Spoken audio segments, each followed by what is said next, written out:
Dear students, हम पढ़ रहे थे, पिछली क्लास में हमने पढ़ा था तटस्थता वक्र की विशेषताएं। ठीक है, तो तटस्थता वक्र की एक विशेषता हमने पढ़ ली थी कि पहली विशेषता जो हमने पढ़ी थी कि तटस्थता वक्र का जो ढाल है वो सदैव ऋणात्मक होता है। पहली विशेषता हमने क्या पढ़ी थी कि तटस्थता वक्र का ढाल ऋणात्मक होता है। इस विशेषता को हमने चर्चा कर ली थी पूरी कंप्लीट, ऋणात्मक होता है। अब मैंने बात की थी कि तटस्थता वक्र का ढाल पहले क्षैतिज क्यों नहीं हो सकता, इसके बारे में हमने चर्चा की थी। क्षैतिज होने से क्या होता है, ये x वस्तु है, ये y वस्तु है। ठीक है, तो x वस्तु की इकाइयाँ तो बढ़ रही है, जैसे xy, x1 है, x2 है, x3 है। ठीक है, लेकिन y वस्तु की जो मात्रा है वो क्या हो रही है, वो अपरिवर्तित हो रही है। इसलिए इसका ढाल जो है आईसी कर्व कभी भी क्षैतिज नहीं हो सकता। इसके बारे में हमने चर्चा की थी कल।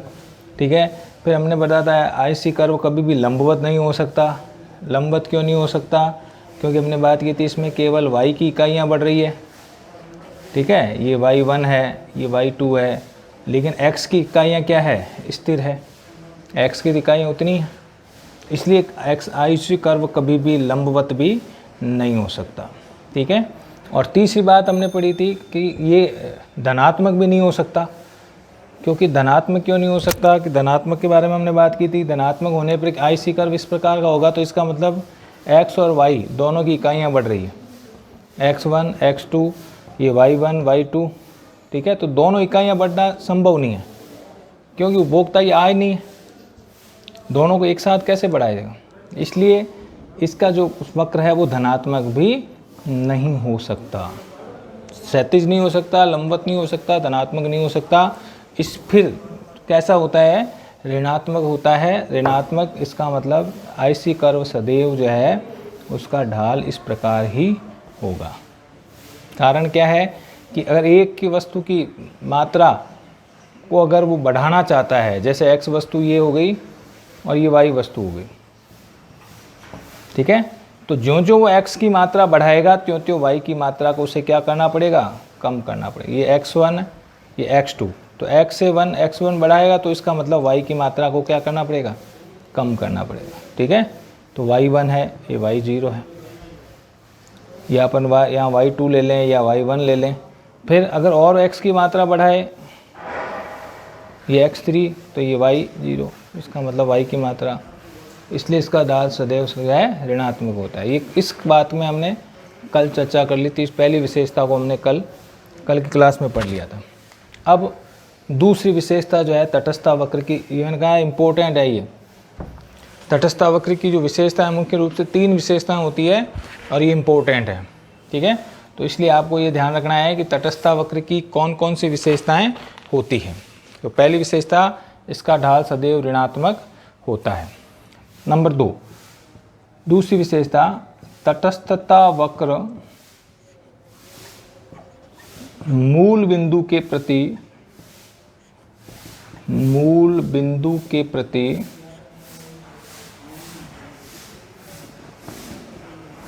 उन्नतोदर होता है। उन्नतोदर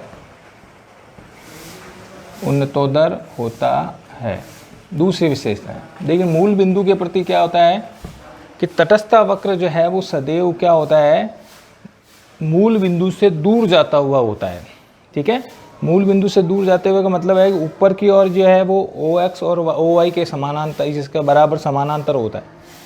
ठीक है, ये OX वक्र है, OX अक्ष है, और ये OY अक्ष है।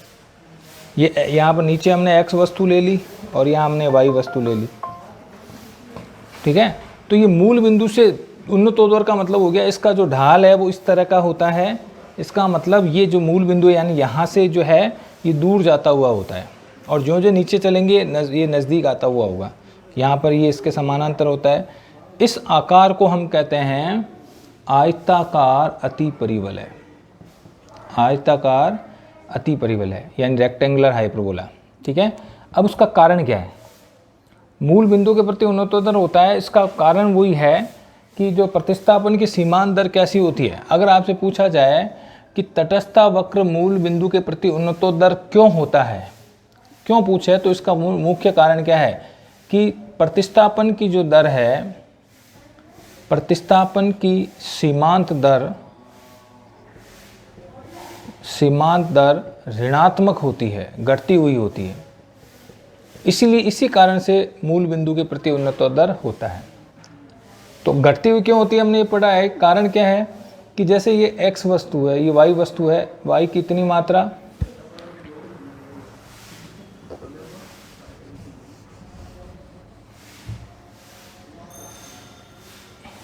ये आईसी कर्व बनाया हमने, इसमें देखिए x की, y की इतनी मात्रा और x की इतनी मात्रा, x1, ठीक है, ये x1 हो गया, ये आपका y1 हो गया। अब अगर वो इसको घटाना चाहता है, ये देखिए y की मात्रा को घटाएगा तो y0 और ये आपके जो है x1, ठीक है, x2 हो गया है। फिर और इसकी मात्रा को घटाएगा तो इसकी मात्रा जो है वो कम दर से बढ़ेगी, ये x3। फिर और घटाएगा, यानी y की मात्रा, जैसे y1 है, ये y2 ले लो, ये y3 ले लिया, y4 ले लिया हमने, तो x4। देखिए तो ये मूल बिंदु के प्रति इसका कारण क्या है कि जो तटस्थता वक्र है वो क्या होता है, प्रतिस्थापन की जो दर है, प्रतिस्थापन की जो दर, सीमांत दर है, वो घटती हुई होती है। घटती हुई क्यों? क्योंकि देखिए प्रारंभ में y वस्तु की कितनी इकाइयां त्याग कर रहा है वो। प्रारंभ में जैसे हमने जो तालिका का अगर अध्ययन करें तो प्रारंभ जो तालिका थी वो प्रारंभ में कितनी इकाइयां थी, x वस्तु और y वस्तु। प्रारंभ में ये एक इकाई इसकी थी तो y वस्तु की कितनी 25 थी, इसकी 2 होती तो इसकी कितनी थी 20, x की 3 थी तो y की कितनी थी 18, x की 4 थी तो y की कितनी थी 17, यही थी तालिका में। यानी जितनी इकाइयाँ वो y के त्यागने के लिए तैयार होता है वो धीरे धीरे क्या होती है, कम होती जाती है। यहाँ पर कितनी त्याग रहा है तो 5y/1, प्रारंभ में 5 इकाइयाँ त्यागने के लिए तैयार है। फिर इसकी तो 1 ही बढ़ रही है, लेकिन इसकी कितनी त्याग रहा है 2, ठीक है, तो 2y/1। फिर इसकी कितनी है, इसकी तो 1 बढ़ रही है, लेकिन इसकी त्यागने के लिए कितनी तैयार है 1y/1, 1x, ठीक है। तो ये जो y वस्तु की त्यागी गई मात्रा है वो लगातार क्या होती जाती है, कम होती जाती है। प्रारंभ में इतनी त्यागने के लिए तैयार है वो, फिर उससे कम, फिर उससे कम। तो अगर हम इसको मिटा दें तो ये देखिए कि ये जो दर है वो कैसी हो रही है, ऋणात्मक हो रही है।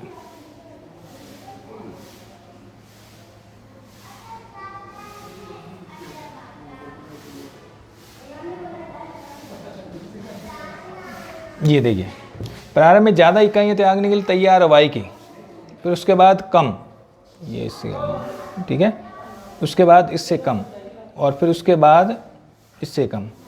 तो धीरे धीरे हम कह सकते हैं कि जो y की त्यागी गई मात्रा है वो धीरे धीरे क्या होती है, कम होती जाती है। इसकी तो 1 ही बढ़ेगी, लेकिन जो दूसरी वस्तु की जो त्यागी गई मात्रा है वो कम होती जाती है। इसी को कहते हैं प्रतिस्थापन की जो सीमांत दर होती है वो क्या होती है, घटती हुई होती है। इसीलिए इस वक्र का जो आकार है वो इस प्रकार का होता है, इसी प्रकार का जो है आकार होता है। तो तटस्थता वक्र, आपसे 1 नंबर का अगर प्रश्न पूछा जाए, मूल बिंदु के प्रति उन्नतोदर क्यों होता है, क्या कारण है, तो आपको इतना ही लिखा है। उसका कारण है कि प्रतिस्थापन की सीमांत दर घटती हुई होती है या ऋणात्मक होती, घटती हुई होती है। इसीलिए तटस्थता वक्र मूल बिंदु के प्रति उन्नतोदर होता है। मूल बिंदु के प्रति मतलब यहाँ से दूर जाता हुआ होता है, और ज्यों ज्यों नज़दीक आएंगे वो आगे रेखा के पास आता जा रहा है। तो मूल बिंदु के प्रति, यानी जो मूल बिंदु यहाँ से जो है ऊपर ढाल की ओर होता है, ज़्यादा दूरी होती है, और फिर जो जो नज़दीक आते जाएंगे इसकी दूरी क्या होती जाती है, कम होती है। एक्स वक्र की ओर बढ़ेंगे तो इसकी दूरी क्या होती, कम हो, और वाई की ओर बढ़ेंगे तो इसकी दूरी क्या होती जाएगी, कम होगी। और मूल बिंदु यानी यहाँ से, जहाँ से ये वक्र बना है, जहाँ से OX शुरू होता है तो वहाँ से ये दूरी सबसे ज़्यादा होती है। इसी को कहते हैं मूल बिंदु के प्रति उन्नतोदर होना। ठीक है, तो इसका कारण क्या है, ये यहाँ से ज़्यादा दूर है, फिर जो जो पास आता जाएगा ये नज़दीक आता जाएगा x वक्र के, इधर जाएंगे तो ये y वक्र के नज़दीक आता जाएगा। तो इस जो वक्र ढाल को कहते हैं मूल बिंदु के प्रति उन्नतोदर होना।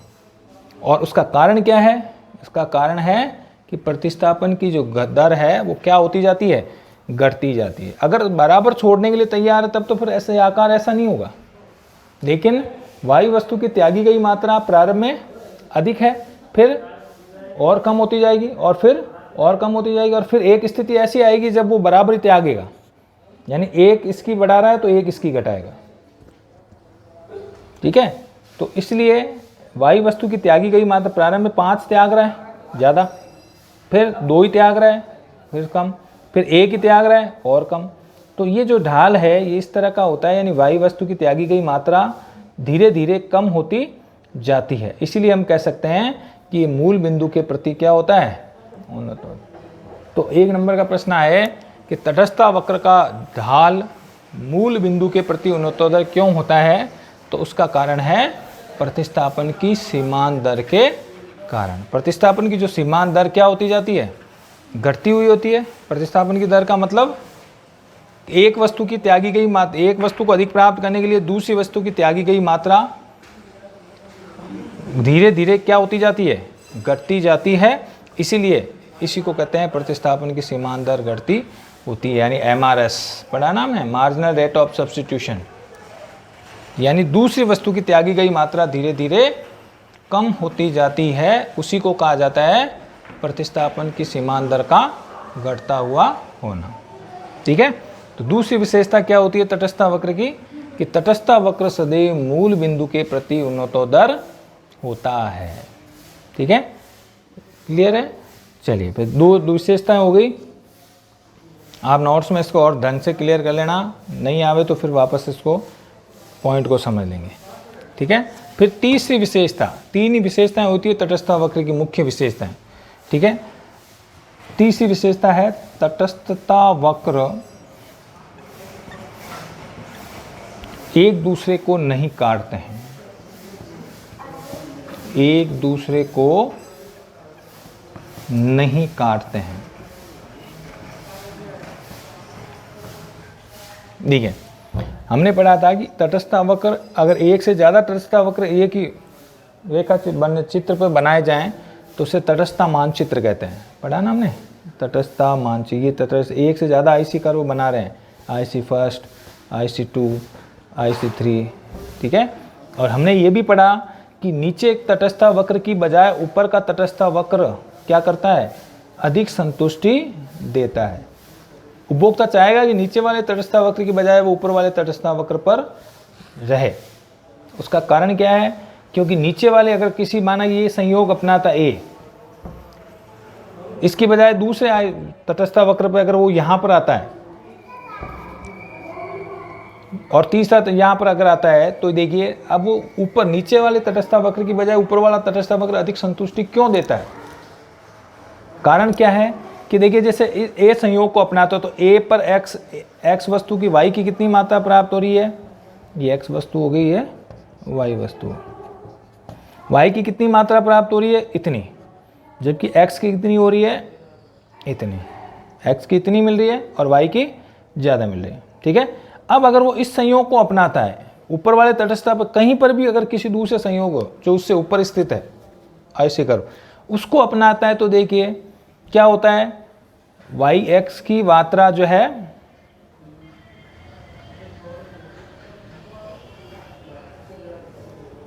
और x की बढ़ जाती है, x की अधिक मात्रा और y की कम हो रही है धीरे, y की थोड़ी कम हो रही है लेकिन x की कितनी ज़्यादा बढ़ रही है, तो अधिक संतुष्टि मिल रही है ना। यानी ये यहाँ पर बिंदु नहीं लेके मैं इस पे ले लूँ, चलो A, B और C तीनों बराबर ले लूँ, तो मैं ये कहना चाहता हूँ कि नीचे वाले तटस्थ वक्र की बजाय ऊपर वाला तटस्थ वक्र उपभोक्ता को अधिक संतुष्टि प्रदान करता है। कैसे करता है कि जैसे A बिंदु पर लेगा तो A पर y की इतनी मात्रा और x की इतनी मात्रा मिल रही है उसे। अब अगर वो B पर जाता है तो B पर x y तो कितनी उतनी मिल रही है माना कि, y की तो उतनी मात्रा, हालांकि y की बढ़ रही है, अगर इस बिंदु पे ले तो y की बढ़ रही है, y की मात्रा बढ़ रही है और x की भी मात्रा, x की भी अधिक इकाइयाँ प्राप्त हो रही है उसे, नहीं हो रही क्या? वापस इसको बनाएं। देखिए मैंने 3 आईसी कर्व बनाए, आईसी फर्स्ट, आईसी सेकंड और आईसी थर्ड। ये पहला तटस्था वक्र है, ये दूसरा तटस्था वक्र है, ये तीसरा तटस्था वक्र। ठीक है, मैं ये सब कहना चाहता हूँ कि तटस्था वक्र नीचे वाले तटस्था वक्र की बजाय ऊपर वाला तटस्था वक्र अधिक संतुष्टि देता है। तो कैसे? जैसे हमने पहले तटस्था उपभोक्ता ए बिंदु पर है, फिर ए पर नहीं आकर के वो बी पर रहता है, दूसरे तटस्था वक्र पर कोई बिंदु है या तीसरे पर रहता है। तो देखिए पहले तटस्था वक्र से y की कितनी इकाइयाँ मिल रही है, इतनी, और x की कितनी मिल रही है, इतनी। ठीक है, अगर उपभोक्ता दूसरे तटस्था वक्र पर स्थित हो तो अधिक संतुष्टि क्यों देगा? क्योंकि ऐसी स्थिति में उसे y की भी अधिक प्राप्त होगी और x की भी अधिक प्राप्त। तो इसमें संतुष्टि ज़्यादा मिलेगी या दूसरे तटस्था वक्र में मिलेगी? दूसरे। अगर इससे ऊपर स्थित हो तो C पर देगी, अगर ऊपर उपभोक्ता तीसरे ऊपर वाले तटस्था वक्र पर है तो देखिए उसे x की भी ज़्यादा मिल रही है और y की भी ज़्यादा दोनों ही ज़्यादा मिल रही है। इसलिए तटस्था वक्र जो है वो नीचे वाले तटस्था वक्र की बजाय उपभोक्ता ऊपर वाले तटस्था वक्र को अधिक संतुष्टि प्रदान करता है। तो बात यह है कि तटस्था वक्र कभी भी एक दूसरे को नहीं काटते हैं। अगर हम माना कि कोई ऐसा आईसी कर्व बनाए जो एक दूसरे को काटता हुआ होता है, जैसे हमने आईसी कर्व बनाया, ये आईसी कर्व फर्स्ट है, ठीक है, और ये आईसी सेकंड है। इसको ले लिया हमने आईसी फर्स्ट और ये आईसी टू। देखिए इस बिंदु पर दोनों एक दूसरे को काट रहे हैं, आईसी फर्स्ट और आईसी सेकंड काट रहे हैं कि नहीं काट रहे? तो अब देखिए तटस्था वक्र कभी भी एक दूसरे को नहीं काटते हैं। क्यों नहीं काटते हैं? जैसे हमने बात की थी कि माना कि उपभोक्ता जो है दो संयोग को, जैसे माने कि ये P बिंदु है और ये Q बिंदु है,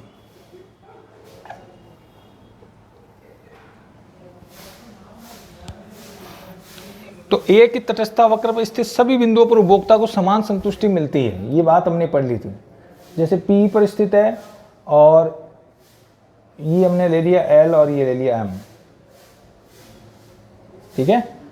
तो एक ही तटस्था वक्र पर स्थित सभी बिंदुओं पर उपभोक्ता को समान संतुष्टि मिलती है। ये आईसी सेकंड पर या आईसी फर्स्ट पर स्थित उपभोक्ता को सबको किसी भी बिंदु पर चले जाओ समान संतुष्टि मिल रही है। लेकिन यहाँ पर P पर अगर उपभोक्ता है तो P से पर उपभोक्ता को y की इतनी मात्रा और x की इतनी मात्रा मिल रही है, ठीक है। और अगर उपभोक्ता P को नहीं करके M पर रहे तो भी उसे समान संतुष्टि मिलनी चाहिए, नहीं L पर रहे तो L पर समान संतुष्टि कैसे मिल रही है? L में y की तो कम हो रही है और दोनों इकाइयाँ ज़्यादा मिल रही है उसे, ठीक है। तो दोनों पर समान संतुष्टि प्राप्त नहीं होती है। अगर दोनों वक्र एक दूसरे को काटते हैं तो उपभोक्ता को समान संतुष्टि क्यों नहीं होती है? क्योंकि Q जो है वो P से अधिक है। Q is greater than P।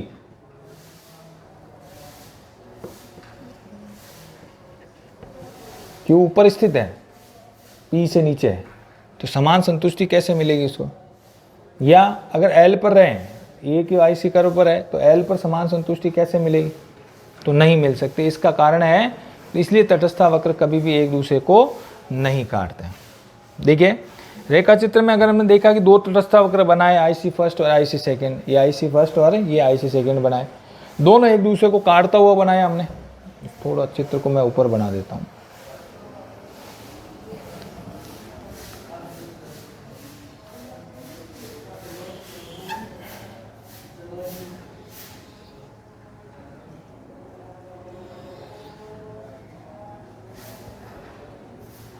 IC first और ये आईसी सेकंड, दोनों मैंने एक दूसरे को काटते हुए बनाए, ठीक है। अब देखिए ओ एक्स सही है और वाई हो गया ये एक्स वस्तु और ये वाई वस्तु। अब देखिए यहाँ पर ये मैंने बिंदु ले लिया P बिंदु और ये मैंने बिंदु ले लिया R बिंदु, दोनों अलग अलग तटस्थ वक्र पर स्थित है। P बिंदु IC2 पर स्थित है और R बिंदु IC1 पर स्थित है। ठीक है, एक बिंदु अपने और ले लिया, जैसे Q बिंदु ले लिया हमने। ठीक है,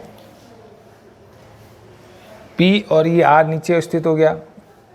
अब मैंने Q बिंदु ले लिया इसी IC पर वक्र पर, तो एक IC पर जो IC वक्र पर स्थित सभी बिंदुओं पर उपभोक्ता को समान संतुष्टि मिलनी चाहिए। ठीक है, तो क्या अगर P और Q एक ही तटस्थ वक्र पर स्थित हैं,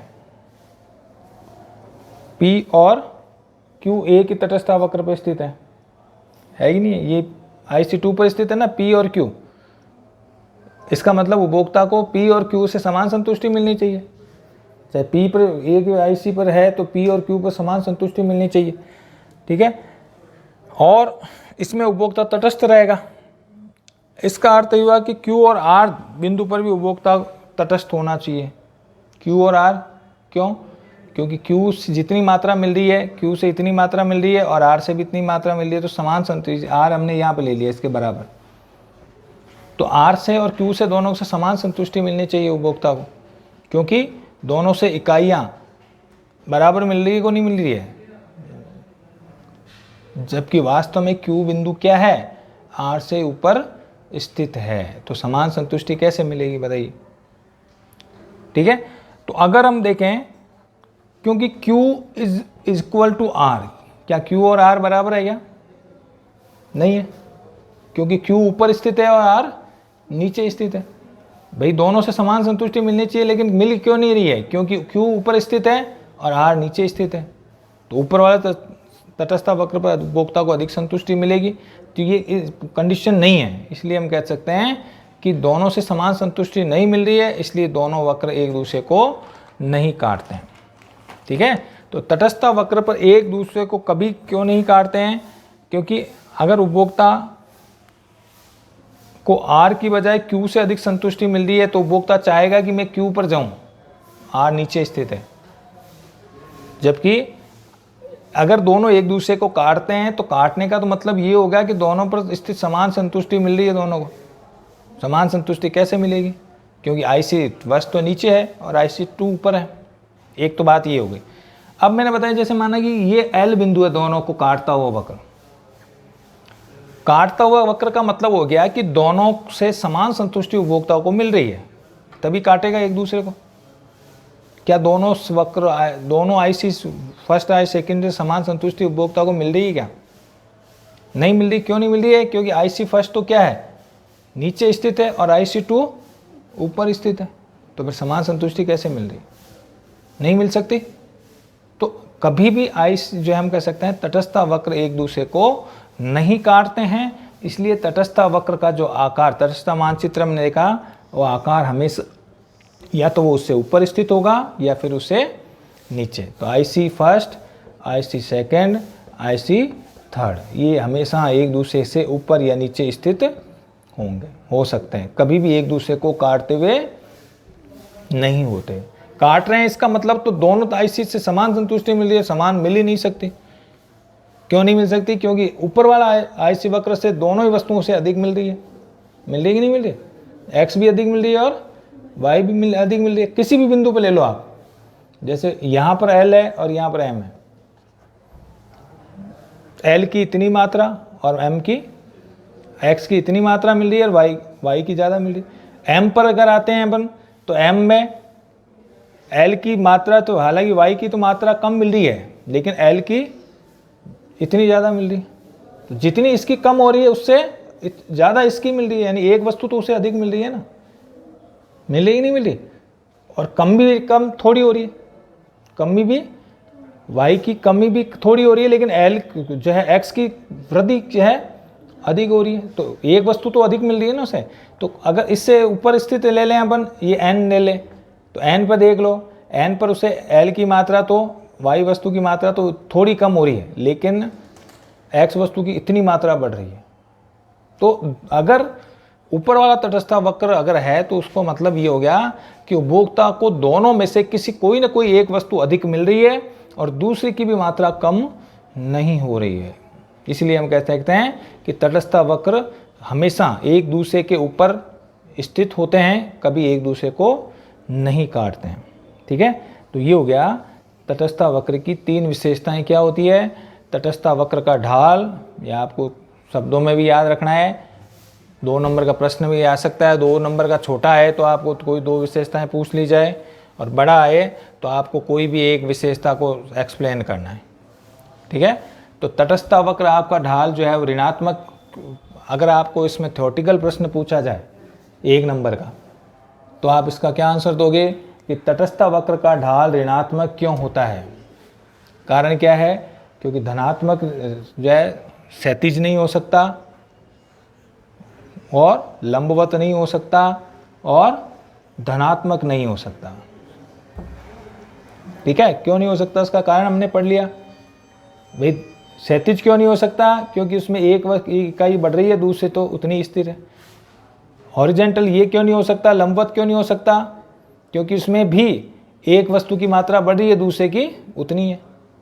और धनात्मक क्यों नहीं हो सकता है, क्योंकि इसमें दोनों की मात्रा बढ़ रही है, तो तीनों ही संभव नहीं है। इसलिए तटस्थ वक्र सदैव क्या होगा, ऋणात्मक ही हो सकता है।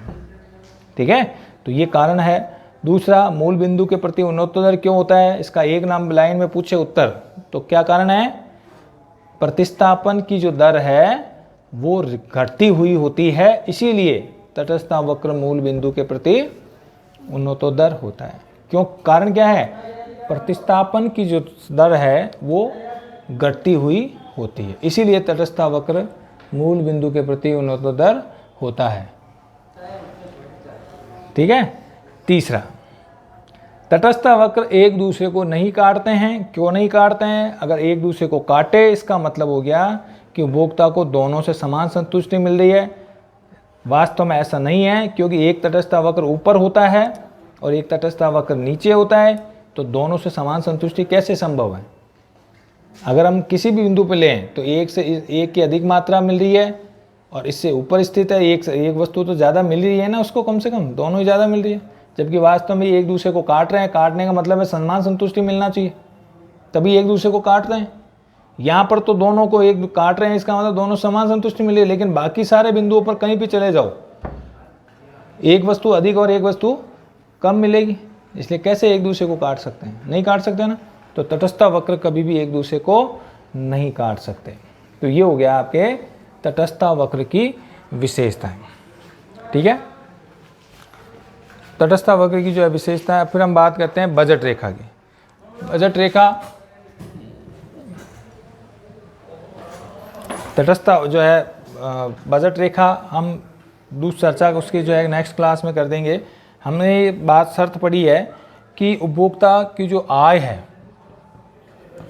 आय निश्चित होती है और उस निश्चित आय से ही दोनों वस्तुओं से खरीदनी पड़ती है। ठीक है, तो बजट रेखा, इस पर चर्चा हम करेंगे। इसको कीमत रेखा या बजट रेखा एक ही अर्थ है, कीमत रेखा भी कह सकते हैं। तो उपभोक्ता की जो आय है वो निश्चित होती है, क्योंकि उसी आय से उपभोक्ता को दोनों वस्तुएं खरीदनी है। तो आय की जो शर्त है, तो बजट रेखा कब बनाई जा सकती है, जब उपभोक्ता की एक तो आय दी गई हो कि भाई 10 रुपये है, 20 रुपये, 100 रुपये है, और वस्तु की कीमत दी रखी हो। अगर उपभोक्ता की आय और कीमत दोनों दी गई हो तो हम बजट रेखा का निर्माण कर सकते हैं, अन्यथा बजट रेखा नहीं बनेगी। ठीक है, तो अब ये हो गया। इस बजट रेखा को हम नेक्स्ट क्लास में चर्चा करेंगे। ठीक है, आज आप तटस्थ वक्र की तीनों विशेषताएं, तीनों डायग्राम बना करके आपको इस विशेषताएं बतानी है। एक प्रश्न, एक विशेषता 3 नंबर की आ सकती है, तटस्थ वक्र का ढाल ऋणात्मक क्यों होता है, तो उसका कारण आपको 3 डायग्राम बना के बताना है कि भाई इसलिए क्यों नहीं हो सकता। मूल बिंदु के प्रति उन्नतोदर क्यों होता है, तो उसमें भी आपको डायग्राम बनाना है। तटस्थ वक्र एक दूसरे को क्यों नहीं काटते हैं, तो उसमें भी आपको डायग्राम बनाना है। तो तीनों, अगर बड़ा प्रश्न आए तो तीनों विशेषताएं आती हैं। और होता क्या है कि तीनों विशेषताएं आती, किसी एक को समझाना होता है, तो फिर तीनों में आपके डायग्राम है, इसलिए तीनों में से कोई डायग्राम, तीनों डायग्राम बना के आप इसको करके बताना। और ये इंपॉर्टेंट प्रश्न है, इसको घर जरूर करें। ठीक है, तो तटस्थता वक्र की मुख्य 3 विशेषताएं होती है और इसको आपको घर पे करना है और नेक्स्ट क्लास में हम इस पर चर्चा करेंगे। अगर आपको आया है तो फिर आप, नहीं तो वापस इसका रेस्पॉन्स ज़रूर दें। Thank you.